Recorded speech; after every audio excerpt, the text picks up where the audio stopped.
Yo, what's up mga ka-vlogs? So, ingon sila nit na ano ko. Ni daw tang utok. Dilay. Indat ko ko. Daot ba?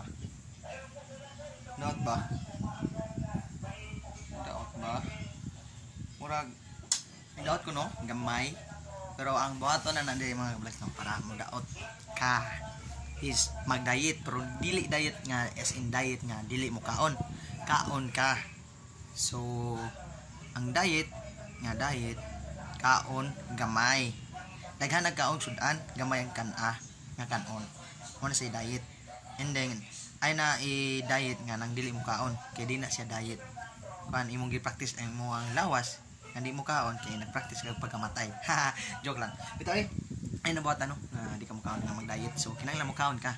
Pero gamay ra nga rice mo kaon. So, karon mga ka-vlogs, kaya ko ang technique para magamay ta is Energin. So, duha ni kaklaseng energy no na ay vanilla o na ay chocolate. So, ako ang preferred is kani siya. Energin gatas na. Yung gatas kay mo ni ako ang gusto.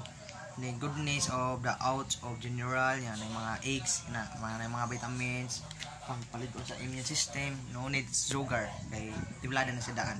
So man ako ang diet every muli ko gikan trabaho matug di pa ko matug is minom kong Energin. So mo na siya no, testingin ninyo kay ang pagkatug dili angay magkaon og daghan, dili kayan. Basta mga hindi ganahan mag-diet diha, so kaon na mo gamay para maglikay.